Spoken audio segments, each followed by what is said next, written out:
जय हिंद साथियों, कैसे हैं आप सभी। स्वागत है आप सभी का GS with RWA YouTube channel पर। और आज हम आपके लिए लेकर आए हैं नायक सीरीज की, जो आपका प्रैक्टिस सेट नंबर आपका जो नायक सीरीज नहीं जो आपका यूपी पुलिस कांस्टेबल के लिए यूपीजी की स्पेशल की जो हम क्लासेस आपके लिए कंडक्ट करा रहे थे, उसके लिए प्रैक्टिस सेट नंबर 15 और 16 की जो रिवीजन क्लास है वो आज हम आपके लिए लेकर आए हैं।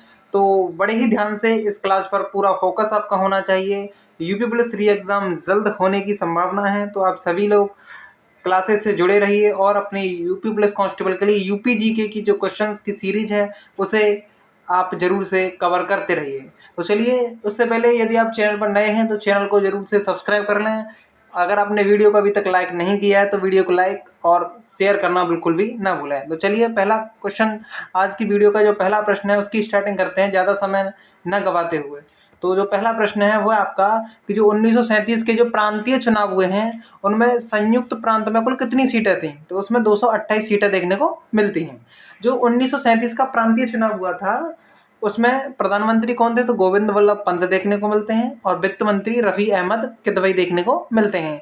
और इसमें जो आपके कानून मंत्री हैं, कानून एवं न्याय मंत्री, वो कैलाश नाथ काटजू देखने को मिलते हैं।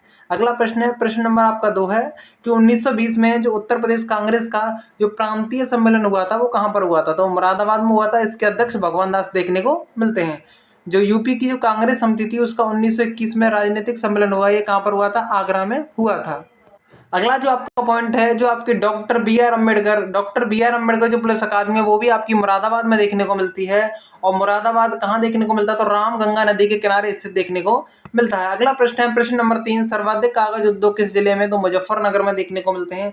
जो कि मुजफ्फरनगर में क्या है, तो जो हड़प्पा कालीन का जो मांडी स्थल है वो भी आपका मुजफ्फरनगर में देखने को मिलता है। और जो पचेंडा नामक स्थल है वो भी मुजफ्फरनगर में देखने को मिलता है। यहीं पर क्या हुआ था, पांडवों और कौरवों का युद्ध देखने को मिलता है। अगला प्रश्न है आपका कि जो शुक्रताल स्थल है वो भी मुजफ्फरनगर में देखने को मिलता है। यहाँ पर जो महर्षि सुखदेव हैं, महर्षि सुखदेव ने राजा परिचित को 7 दिन की कथा सुनाई थी। यहीं पर कहाँ पर, शुक्रताल स्थल, जो कि मुजफ्फरनगर में देखने को मिलता है। अगला आपका पॉइंट है कि गुड़ बाजार एशिया का सबसे बड़ा बाजार है, जो कि मुजफ्फरनगर में लगता है, जो आपका देखने को मिलता है। पेपर एंड जो पल्प इंस्टीट्यूट है वो भी आपका कहाँ देखने को मिलता है, ये आपका सहारनपुर में देखने को मिलता है।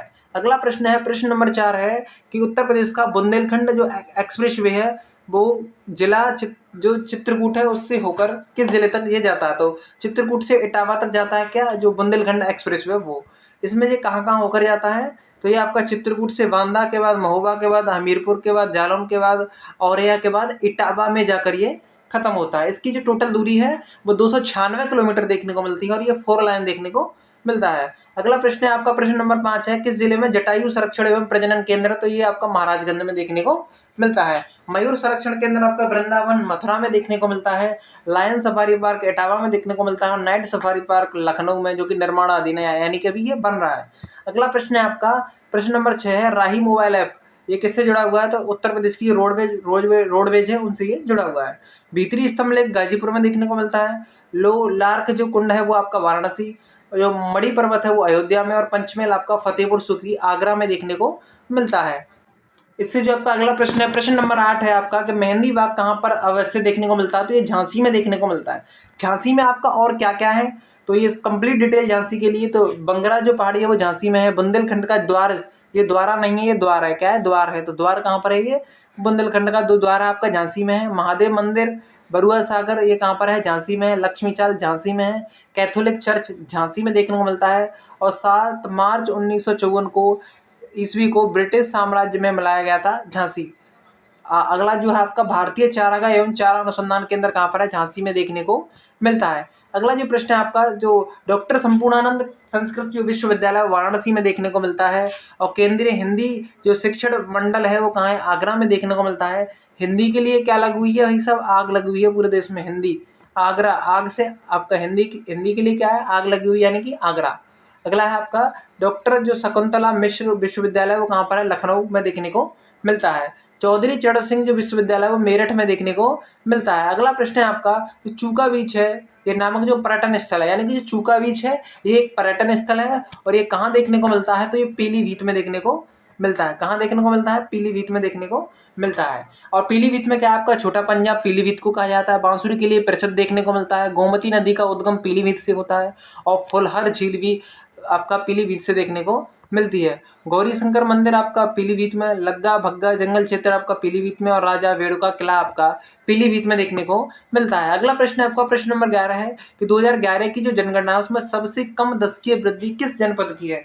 तो कानपुर नगर की सबसे कम दशकीय वृद्धि देखने को मिली है 2011 की जनगणना के अनुसार कानपुर की। और कानपुर का जो दशकीय वृद्धि दर रहा था वो 9.9% रहा था। और दूसरी सबसे कम जो आपकी रही है वो आपका हमीरपुर की रही है, जो कि 11.1% देखने को मिलती है। सबसे ज्यादा वृद्धि दर किस जिले की रही है? तो यानी सबसे कम तो आपकी कानपुर नगर की रही है, तो सबसे कम किसकी रही है? तो वो आपका गौतम बुद्ध नगर की, सॉरी, सबसे ज्यादा किसकी रही है? तो सबसे ज्यादा गौतम बुद्ध नगर की रही है। कितना रहा है?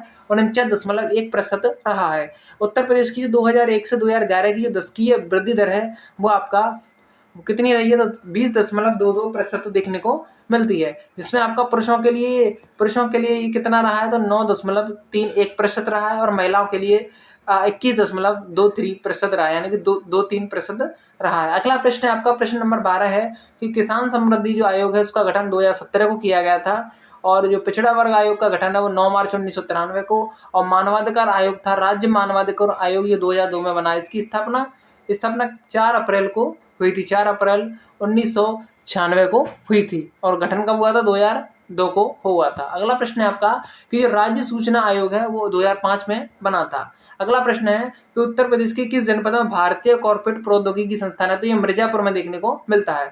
और भारतीय कालीन औद्योगिक जो संस्थान है वो भदोही में देखने को मिलते हैं। और प्रमुख इसमें आपका आता है प्रमुख जो रियासतें हैं और इनके जो संबंधी जो स्वतंत्रता सेनानी हैं वो कौन कौन से हैं? तो झांसी के लिए कौन प्रसिद्ध है? रानी लक्ष्मीबाई। खूब लड़ी मर्दानी, वो तो झांसी वाली रानी थी। तो झांसी वाली रानी कहाँ की है? रानी लक्ष्मीबाई को कहा जाता है। झांसी की ये रानी देखने को मिलती थी। बहुत ही ज़्यादा योद्धा ये रही हैं। आपका जो लखनऊ है बेगम हजरत महल के लिए जाना जाता है और कानपुर आपका अजीमुल्ला खां, इससे संबंधित स्वतंत्रता सेनानी देखने को मिलते हैं। और फैजाबाद आपका मौलवी अहमद शाह के लिए जाना जाता है। अगला प्रश्न है कि राज्यसभा की कितने सीटें हैं यूपी में? तो राज्यसभा की 31 सीटें हैं, लोकसभा की 80 सीटें हैं और विधानसभा की 403 सीटें हैं। लोकसभा की जो 80 सीटें हैं उनमें जो अनुसूचित जाति आरक्षित कितनी है? अनुसूचित जाति के लिए कितनी आरक्षित की गई हैं? तो 70 सीटें आरक्षित की गई हैं। विधानसभा में 403 सीटें हैं यूपी की विधानसभा की सीटें कितनी हैं? 403 हैं। एससी के लिए कितनी है? 84 और एसटी के लिए 2 आरक्षित की गई, यानी कि टोटल अनुसूचित जाति और जनजाति के लिए कितनी है? तो 86, यानी कि 86 सीट देखने को मिलती हैं। सर्वाधिक विधानसभा सीटों वाला जनपद कौन सा है? प्रयागराज में सबसे ज्यादा विधानसभा सीटें लगती हैं, 12 विधानसभा सीटें देखने को मिलती हैं। उत्तर प्रदेश के कौन सा डिस्ट्रिक्ट है जिसमें बुंदेलखंड क्षेत्र से, यानी कि इसमें कहा गया है कि जो बुंदेलखंड क्षेत्र है उससे कितने जनपद जुड़े हुए हैं? तो 7 जनपद जो टोटल जुड़े हुए हैं, जिसमें आपका झांसी आता है, जालौन आता है, हमीरपुर आता है, ललितपुर आता है, महोबा आता है, बांदा आता है और चित्रकूट देखने को मिलता है। अगला आपका प्रश्न है कि जो आपके उत्तर प्रदेश के लोकायुक्त हैं वो भ्रष्टाचार विरोधी प्राधिकरण का पद कब सृजित किया है? तो 1975 में किया गया है। और उत्तर प्रदेश के प्रथम जो लोकायुक्त है वो विशंबर दयाल, और नियुक्ति राज्यपाल द्वारा होती है। इसकी कार्यकाल का जो लोकायुक्त का जो कार्यकाल होता है वो 5 वर्ष का देखने को मिलता है, या अधिकतम वो 65 वर्ष की आयु तक लोकायुक्त के पद पर रह सकते हैं। यदि उनका 65 वर्ष से ऊपर जाते हैं तो उनको नियुक्ति नहीं मिलेगी, और 5 साल अगर उनके कंप्लीट हो जाते हैं तो उनको दोबारा से अप्लाई करना पड़ेगा लोकायुक्त के लिए। अगला जो आपका प्रश्न यहाँ पर समाप्त होते हैं। आपका जो यूपीजीके का जो प्रैक्टिस सेट था वो प्रैक्टिस सेट 15 यहाँ पर समाप्त होता है। प्रैक्टिस सेट नंबर 16 की हम स्टार्टिंग करने वाले हैं। पहले ही बता चुके हैं कि एक क्लास में 2 प्रैक्टिस सेट कराने वाले, ताकि जल्दी से जल्दी आपके एग्जाम के लिए ये आपके जो प्रैक्टिस सेट है वो कंप्लीट हम करा पाएँ। यदि आपने अभी तक वीडियो को लाइक, शेयर और सब्सक्राइब नहीं किया है चैनल को तो जरूर से कर लीजिए। ऐसे ही वीडियो हम आपके लिए आगे भी लाते रहेंगे। तो इसका जो पहला प्रश्न है, तो इसमें जो आपका पहला प्रश्न है वो आपका कि जो बनारस और इलाहाबाद में जो तीर्थ यात्रा कर था उसकी समाप्ति के लिए किसने मुगल बादशाह शाहजहां के सामने बनारस के पंडितों का नेतृत्व किया था? तो वो है आपके कविंद्राचार्य जी। शाहजहां के काल को क्या कहा जाता है? स्वर्ण काल कहा जाता है। और मुशम्मन बुर्ज जहाँ हुआ था, तो शाहजहां कैद किया गया था तो ये आगरा में हुआ था, जो कि कहाँ? मुशम्मन बुर्ज में ये कैद किया गया था। अगला प्रश्न है आपका प्रश्न नंबर 2 जो कि आपका प्रैक्टिस सेट नंबर 16 है उसका है, तो कांग्रेस कमेटी का पहला अधिवेशन किसकी अध्यक्षता में हुआ था? पंडित मोतीलाल नेहरू की अध्यक्षता में हुआ था। 1920 में यूपी कांग्रेस के प्रांतीय सम्मेलन मुरादाबाद में हुआ था। अध्यक्ष भगवान दास देखने को मिलते हैं। इसमें जो आपका अगला प्रश्न है कि जो गोविंद शाह मेला है वो आजमगढ़ में देखने को मिलता है। कैलाश मेला आगरा में लगता है। सैयद सालार मेला बहराइच में लगता है। शाकंभरी देवास सहारनपुर में देखने को मिलता है। इसमें जो आपका कलाबाजी जो लोक नृत्य है वो कहाँ का है? अवध का है। अवध के 2 अन्य नृत्य कौन कौन से? जोगनी और ढेडिया। अगला आपका प्रश्न है कि चूनार का किला कहाँ पड़ता है? चूनार का किला मिर्जापुर में है। बरुआ सागर किला झांसी में है। बरसाना जल महल मथुरा में है। शुक्ला तालाब आपका कानपुर, और जो आपका भगवान बराह मंदिर है ये कहाँ पर है? तो ये आपका कासगंज में देखने को मिलता है। यहाँ पर लिख नहीं पाए हैं, यहाँ पर कासगंज आएगा आपका। बावनी इमली शहीद स्थल ये आपका कहाँ पर है? तो ये फतेहपुर।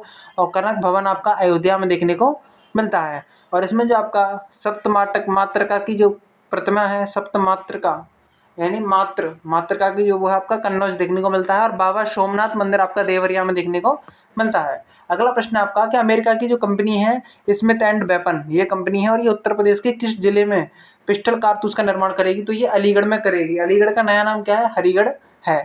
अगला जो आपका प्रश्न है वो है आपका कि जो आपके ताला नगरी है, ताला नगरी के नाम से किसे जाना जाता है? तो आपका अलीगढ़ को ताला नगरी के नाम से जाना जाता है। शेखा झील कहाँ स्थित है? अलीगढ़ में देखने को मिलती है। राजा महेंद्र प्रताप राजकीय विश्वविद्यालय कहाँ पर है? अलीगढ़ में है। और अलीगढ़ मुस्लिम विश्वविद्यालय कहाँ पर है? अलीगढ़ में है, जो कि 1920 में इस्टेब्लिश किया गया था। अगला प्रश्न है कि ढोलक के लिए कौन जाना जाता है? तो अमरोहा ढोलक के लिए। तारकसी कला के लिए मैनपुरी जाना जाता है। हैंडलूम प्रोजेक्ट के लिए बाराबंकी। और आपका आदम चीनी चावल के लिए चंदौली। और काला नमक चावल के लिए सिद्धार्थनगर जाना जाता है। अगला प्रश्न है आपका कि वीवी गिरी राष्ट्रीय श्रम संस्थान कहाँ पर है? ग्रेटर नोएडा में देखने को मिलता है। और सब्जी अनुसंधान कहाँ पर है? वाराणसी में है। पंडित दीनदयाल उपाध्याय जो पशु चिकित्सा है ये कहाँ? मथुरा में देखने को मिलता है। और जो आपका क्षेत्रीय रेल प्रशिक्षण संस्थान है ये गाजीपुर। और पान अनुसंधान प्रशिक्षण केंद्र आपका महोबा में देखने को मिलता है। भारत का कला भवन संग्रहालय कहाँ है? वाराणसी में। और पुरातत्व संग्रहालय कन्नौज में देखने को मिलता है। अम्बेडकर का जो मुख्य पुस्तकालय ये रामपुर में है। और लाल बहादुर शास्त्री जो स्मृति संग्रहालय है वो आपका कहाँ पर है? तो वाराणसी में देखने को मिलता है। और लोक कला संग्रहालय कहाँ पर है? अयोध्या में देखने को मिलता है। अगला प्रश्न है आपका कि न्यायालय में वर्तमान जो उत्तर प्रदेश का हाई कोर्ट है, उच्च न्यायालय है, उसमें स्वीकृत न्यायाधीशों की संख्या कितनी? 160 है। और ये कब स्टेब्लिश हुआ था? प्रयागराज में देखने को मिलता है, 1866 में बना था। और इसका जो मुख्य न्यायाधीश थे, प्रथम जो मुख्य न्यायाधीश थे वो सर वाल्टर मॉर्गन देखने को मिलते हैं। अगला प्रश्न है आपका कि जो उत्तर प्रदेश विधान परिषद का जो सदस्य होता है वो 6 वर्ष के लिए बनते हैं। और इसमें भूमि सुधार जो निगम की स्थापना है वो 1978 में की गई थी। इसमें जो आपका उत्तर प्रदेश जमींदारी उन्मूलन भूमि सुधार अधिनियम 1950 में आया था। उत्तर प्रदेश के किस जनपद में शेख खड़ी खनिज का भंडार है? तो हमीरपुर में देखने को मिलता है। हमीरपुर में क्या है? सैफाइट। और जो आपका चाना कले हैं सोनभद्र में। गेरू आपका बांदा में देखने को मिलता है। और यूरेनियम आपका ललितपुर। एंडा लूसाइट आपका मिर्ज़ापुर। और सोना कहाँ देखने को मिलता है? शारदा एवं गंगा नदी के रेत में देखने को मिलता है। और तांबा आपका सोनराई ललितपुर में देखने को मिलता है। अगला प्रश्न आपका कि सबसे छोटा पक्षी विहार कौन सा है? पटना पक्षी विहार है, जो कि एटा में देखने को मिलता है। और अगला जो आपका है जयप्रकाश नारायण पक्षी अभ्यारण्य कहाँ पर है? पक्षी विहार कहाँ पर है? तो इसका जो आंसर है आपको कमेंट बॉक्स में HW गाज का प्रश्न है। देखते हैं आपने, यानी कि जो प्रश्न है आपका पिछले प्रैक्टिस सेट में मैं करा चुका हूँ। पिछले यानी कि जो पिछले निकले हैं 1 2 3 4 5 6 जितने भी हम करा चुके हैं अब तक, हमारा जो 15 और 16 में उससे पहले ही इस क्वेश्चन को हम करा चुके हैं। तो देखते हैं आपने उनसे क्या रिवीजन किया है, तो इसका कमेंट बॉक्स में जरूर से उत्तर दें। अगले प्रश्न पर आते हैं कि सूर सरोवर जो पक्षी विहार है वो आगरा में है। और लाख बहुसी पक्षी विहार आपका कन्नौज में देखने को मिलता है। जो यमुना एक्सप्रेस वे है उसके औद्योगिक विकास प्राधिकरण YEIDA ने कहाँ पर खिलौना और फर्नीचर पार्क स्थापित करने की योजना शुरू की है? तो ग्रेटर नोएडा में। अगला आपका प्रश्न है कि जो भगहर झील है ये बाराबंकी में देखने को मिलती है। इसमें आपका बरुआ सागर झील झांसी में, सरसई नावर झील आपका इटावा, बेला सागर महोबा और राजा ताल आपका सुल्तानपुर में देखने को मिलती है। अगला आपका प्रश्न है कि चट्टानों की जिद पिघला दी, ये एक सॉन्ग है आपका जो कि यूपी पुलिस जो कि यानी उत्तर प्रदेश पुलिस ने यहाँ एंथम सॉन्ग जारी किया है। ये किस गीतकार ने जारी किया है? तो वो आपका रितेश गजवाड़। और ये कौन सा गाना है? तो चट्टानों की जिद पिघला दी, वाजू को आग बनाना है, कंधे पर सितारे नहीं, हमें यूपी का मान सजाना है, यूपी का मान सजाया है। तो कैसे है? चट्टानों की जिद पिघला दी, चट्टानों की जिद पिघला दी, बाजू को आग बनाना है, कंधे पर सितारे नहीं हमें यूपी का मान सजाया है। ये आपका यूपी पुलिस जो है आपका उसका एंथम सॉन्ग है और ये किसने गाया है? तो रितेश राजवाड़ा ने इसे गाया है। ज़रूर से आपको इस गाने को सुनना चाहिए, अलग आपको मोटिवेशन इस गाने के अंदर देखने को मिलेगा। तो चलिए इसमें जो आपका अगला प्रश्न है कि मुख्य कृषि जलवायु क्षेत्र कितने हैं? तो 9 देखने को मिलते हैं। यानी कि जो आपकी जो क्लासेस हैं आज की प्रैक्टिस सेट नंबर 15 और 16 कंप्लीट होता है। वीडियो अगर आपको अच्छी लगी हो तो लाइक शेयर और चैनल को जरूर से सब्सक्राइब कर लेना। Thank you for watching video. जय हिंद, जय भारत, वंदे मातरम।